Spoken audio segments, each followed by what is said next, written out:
नमस्कार, मी प्रियांका नागने आपल्या मराठी चॅनलवरती तुमचं सर्वांचं स्वागत आहे. आज आपण एक जबरदस्त जॉब अपडेट पाहणार आहोत. केंद्र सरकारी जॉब असणार आहे आणि मेन म्हणजे तुम्ही फ्रेशर आहे, नक्कीच अर्ज करू शकणार आहात. इथे कोणत्याही अनुभवाची गरज तुम्हाला लागणार नाही. सरकारी जॉब असणार आहे. आपण सविस्तरपणे संपूर्ण माहिती पाहणार आहोत या व्हिडिओ थ्रू. म्हणजेच अर्जाची पद्धत काय आहे, त्यानंतर अर्ज कसे करायचा आहे, वयोमर्यादा काय लागणार आहे, शिक्षणाची अट काय असणार आहे, अर्जाची फी आहे का नाही, निवड प्रक्रिया काय असणार आहे, ॲप्लिकेशन कधीपासून सुरू होणार आहे, ॲप्लिकेशनची शेवटची तारीख काय असणार आहे, ही सविस्तर माहिती संपूर्ण माहिती आपण या व्हिडिओ थ्रू पाहून घेणार आहोत. सो कोणताही पार्ट मिस करू नका, कारण हा परमनंट जॉब असणार आहे. गव्हर्नमेंट ऑफ इंडिया अंतर्गत central board of secondary education अंतर्गत ही भरती निघालेली आहे. आपल्याकडे PDF सुद्धा आहे, ते आपण 2 मिनिटात समजून घेणार आहोत. पण त्याआधी तुम्ही जर आपल्या चॅनलवरती नवीन असाल किंवा अजूनही आपलं चॅनल सबस्क्राईब केलं नसेल तर पहिल्यांदा चॅनलला सबस्क्राईब करून घ्या. चला तर आजची जी PDF आहे ते समजून घेऊयात. Central board of secondary education म्हणजेच केंद्रीय माध्यमिक शिक्षा बोर्ड अंतर्गत ही भरती निघालेली आहे. अर्ज करण्यास सुरुवात झालेली आहे 1 तारखेपासून, म्हणजे 1 जानेवारी 2025 पासून अर्ज करण्यास सुरुवात झालेली आहे.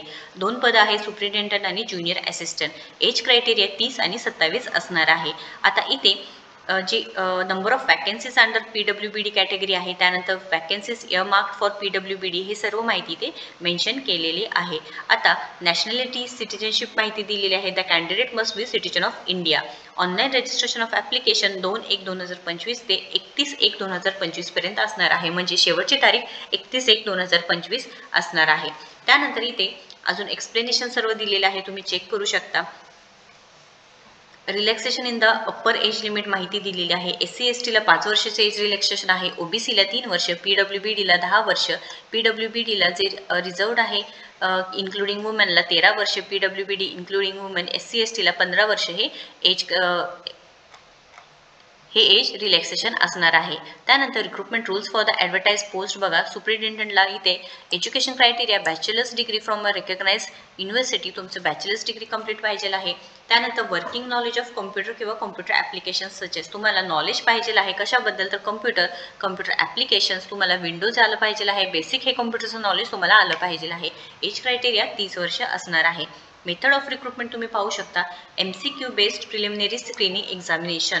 इथे MCQ बेस्ड एक्झाम होऊ शकते. ऑब्जेक्टिव्ह टाइप्स क्वेश्चन्स आणि descriptive type return main examination होणार आहे टायर 1 आणि टायर 2 मध्ये. त्यानंतर ज्युनियर असिस्टंटला तुम्ही 12वी पास पाहिजे आहे. Equivalent qualification from a recognised board university 12वी पास पाहिजे आहे. Typing speed between 35 word per minute, typing speed तुमचं 35 word per minute in English आणि 30 word per minute in Hindi on computer पाहिजे आहे. एज क्रायटेरिया 18 ते 27 वर्ष आहे. Method of recruitment MCQ based preliminary screening examination, MCQ based exam होणार आहे. आणि एक्झाम फी तुम्ही पाहू शकता इथे. अनरिझर्व्ड OBC EWSला ॲप्लिकेशन फी 800 रुपये आहे आणि for SC ST PWBD ex serviceman women departmental candidates कोणतीही फी घेतली जाणार नाही. मोड ऑफ पेमेंट ऑनलाईन पद्धतीने तुम्हाला इथे करावं लागणार आहे. त्यानंतर इथे ऑब्जेक्टिव्ह MCQ टाइप्स म्हणजे एक्झामिनेशनचे जे स्कीम असणार आहे सर्व माहिती दिलेली आहे. तुम्हाला त्यानुसार इथे तयारी करावी लागणार आहे. खूप चांगली संधी आहे. केंद्र सरकारी जॉब असणार आहे. सिलेबस पूर्ण दिलेला आहे, तुम्ही नक्कीच इथे तयारी करून घ्यायची आहे. त्यानंतर सिटीज ऑफ एक्झामिनेशन तुम्ही इथे चेक करायचं आहे. महाराष्ट्रामध्ये पुणे दिलेला आहे. त्यानंतर इथे वेगवेगळ्या स्टेटनुसार इथे सिटीसुद्धा मेन्शन केलेले आहे. त्यानुसार तुम्ही नक्कीच अर्ज करून म्हणजेच फॉर्म भरायचा आहे आणि इथे ऑनलाईन पद्धतीने तुम्हाला अर्ज करावे लागणार आहे.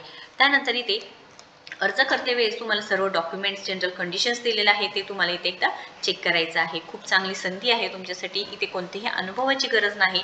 सॅलरी तुम्हाला कमीत कमी 19,900 ते 92,300 पर्यंत भेटू शकते. 31 जानेवारी 2025 ही शेवटची तारीख असणार आहे. तुम्ही ऑल इंडिया उमेदवार नक्कीच अर्ज करू शकता. निवड प्रक्रिया 2 एक्झाम्स होणार आहे आणि स्किल टेस्टवरती होणार आहे. ही सर्व लिंक्स तुम्हाला मी डिस्क्रिप्शन बॉक्समध्ये देत आहे, एकदा नक्कीच चेक करून घ्यायचं आहे. या रिलेटेड काही क्वेश्चन आहे, अडचण आहे तर नक्कीच कमेंट बॉक्समध्ये विचारा. व्हिडिओ जर आवडला असेल तर नक्कीच लाईक करा, जास्तीत जास्त शेअर करा आणि आपल्या चॅनलला सबस्क्राईब करा. थँक्यू.